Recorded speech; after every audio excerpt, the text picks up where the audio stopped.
Ever looked at a painting, maybe just a blue square with a line, and then heard it sold for millions? Like more money than most people see in, I don't know, 10 lifetimes. Yeah, it's a reaction a lot of people have, especially when they're new to the high-end art world. It seems baffling. Totally baffling. Welcome back to Marginal Thoughts, everyone. Today we're doing a deep dive into exactly that. Why do these paintings that look, well, really simple, sometimes fetch these absolutely astronomical prices? We've been looking into this from a few angles, the art experts, the finance side, the whole system. And if you've ever stood there thinking, am I missing something? Is this some kind of joke?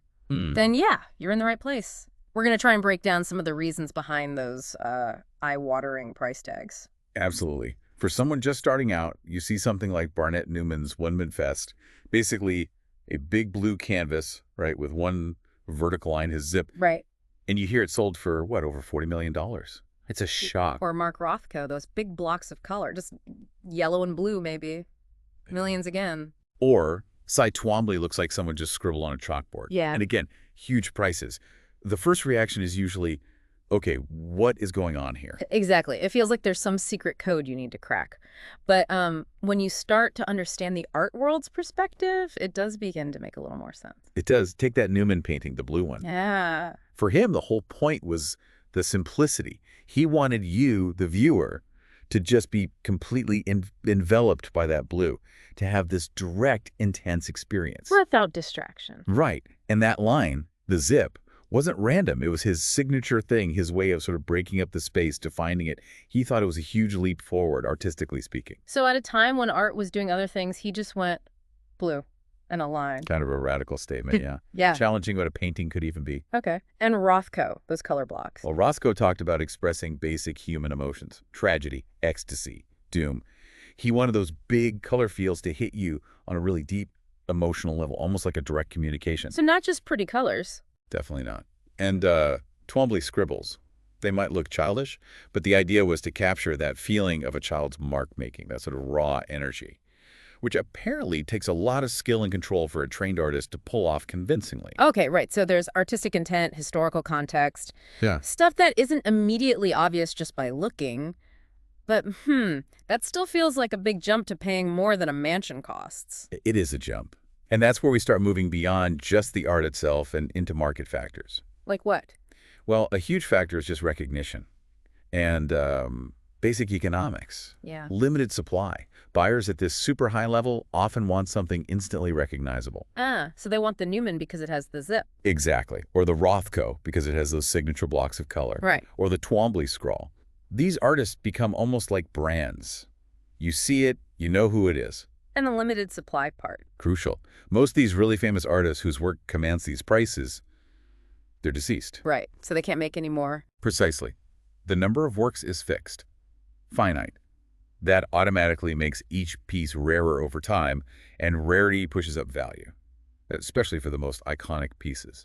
Like that Woman 6. You mentioned it was part of a series. Yeah, one of only 6. And most of the others are already in museums, so they're off the market.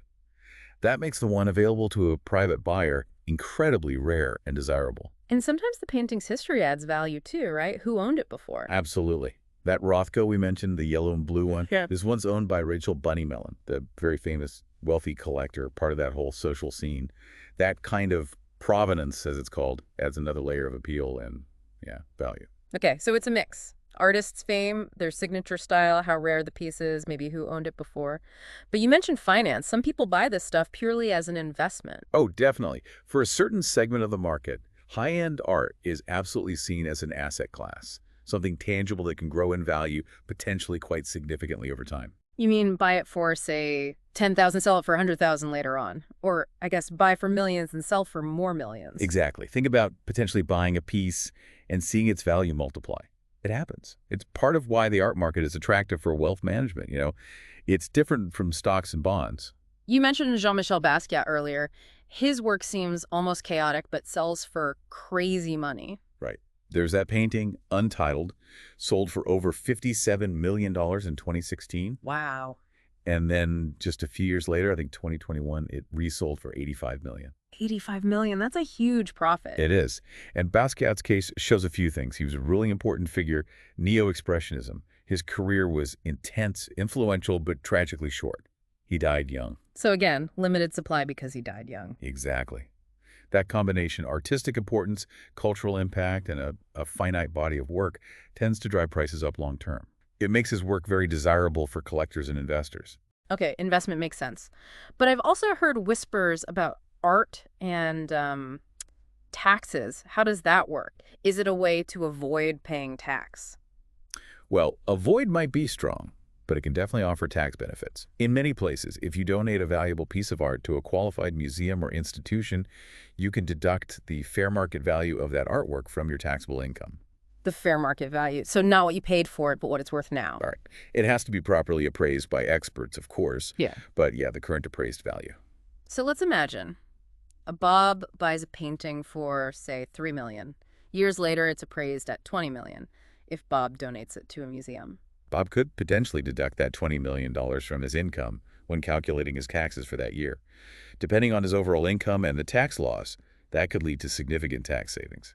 Huh. So it's a way to reduce your tax bill legally. It is. But, tax authorities are wise to this. They do scrutinize these donations. The appraisals need to be legitimate. The museum has to be legit. It's not supposed to be just a loophole. Right. Okay. Makes sense. Now, this leads into a slightly murkier area, money laundering. How does art fit into that? Yeah, this is a known vulnerability of the art market. Because it can be quite opaque, transactions aren't always public, prices are subjective, it can be exploited to launder money. Meaning to make dirty money look clean. Exactly, to disguise where money came from if it was obtained illegally. How would someone even do that with a painting? Well, in a simplified scenario, someone with illicit cash buys a very expensive artwork. They might use intermediaries, shell companies, keep things anonymous. Okay. Then that artwork can be shipped, often internationally, maybe stored in a free port. These are like ultra-secure, tax-free warehouses for valuables. Geneva, Singapore, they have big ones. Tax-free storage. Okay. Later, maybe years later, the artwork is sold, perhaps through an auction house, perhaps privately.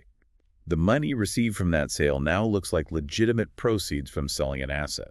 So dirty money went in, clean money comes out, with the painting acting as the vehicle. That's the basic idea. In reality, it's often much more complex, involving multiple layers, different jurisdictions, to really obscure the trail. But the high value, the transportability, and the secrecy of the art market make it attractive for this sort of thing, unfortunately. Wow, okay. That's quite something. But it's not just criminals potentially manipulating things, right? What about the market itself? Can people deliberately inflate prices? Oh, absolutely. Market manipulation is definitely a factor. You can have wealthy collectors, powerful galleries, sometimes even artists or their estates working together strategically to build hype and push up the value of a certain artist's work. How does that work? Give me the beginner's version. Okay, imagine, let's say a collector, Tom, starts buying up lots of work by a promising but not yet famous artist, Jane. He gets them relatively cheap. Right. Then Tom, maybe using his connections, works with influential galleries to put on shows of Jane's work. They get critics to write about her, maybe place articles in magazines, generate buzz online. They create this narrative that Jane is the next big thing. Building the hype machine. Exactly. This manufactured attention drives up interest. Other collectors want in. Prices start to climb.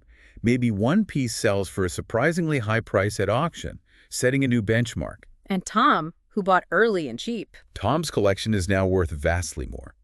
He can start selling off pieces for a massive profit. The value wasn't just about Jane's raw talent. It was engineered, at least in part, by this coordinated effort. So the perception of value is actively managed. Very much so. In some corners of the market, the lack of rigid valuation metrics, unlike, say, stocks, allows for this kind of speculation and influence. It really is a different world. And finally, there's the social angle, isn't there? Just showing off. That's definitely part of it. For the ultra-wealthy, owning major works of art is a powerful status symbol. It's more than just decoration. How so? It's hanging in their house, mostly. Sure, but it signals more than just wealth. It signals taste, sophistication, connections. It says, I belong to this exclusive club. Think about big art fairs like Art Basel. They're not just about buying art. They're huge networking events. Business deals get done, political connections are made, social hierarchies are reinforced. Being seen there, maybe buying a significant piece, is part of playing the game at that level. So the art you collect kind of becomes part of your personal brand. Absolutely. A tech billionaire might collect very contemporary, edgy art to project an image of being innovative and disruptive. Someone from old money might prefer established modern masters to signal stability and tradition. And getting access to the really top stuff isn't just about having the money. Often, no. You need the reputation, the right relationships with galleries and advisors. Sometimes the most coveted pieces are offered discreetly to preferred clients. Money alone might not get you to the front of the line. It's about being in the circle. So when you put it all together, it's this wild mix. There's the actual art, the artist's idea. Right, the artistic merit, however you define that. Then there's the rarity, the fact that there just aren't many. Limited supply, yeah. Plus, the potential for it to be a good investment, grow in value. Financial strategy. The tax angles, the potential for shady stuff like money laundering. The darker side, yes. The way the market itself can be kind of engineered. Market dynamics and manipulation. And finally, just plain old status, showing you're part of the elite. Social signaling, exactly. It's this complex web that leads to that simple-looking blue square selling for tens of millions. Okay, one last recap then, for anyone still trying to get their head around it. These incredibly simple-looking paintings fetch huge prices because of a blend of things.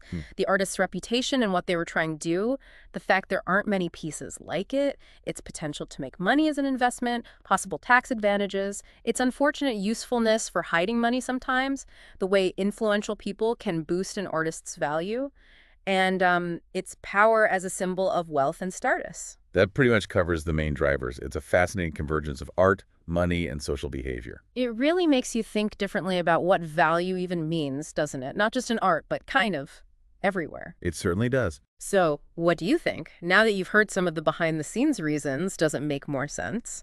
Or still seem crazy? Let us know your thoughts down in the comments. We'd love to hear your take. And if you found this dive into the weird world of art prices interesting, definitely subscribe to Marginal Thoughts.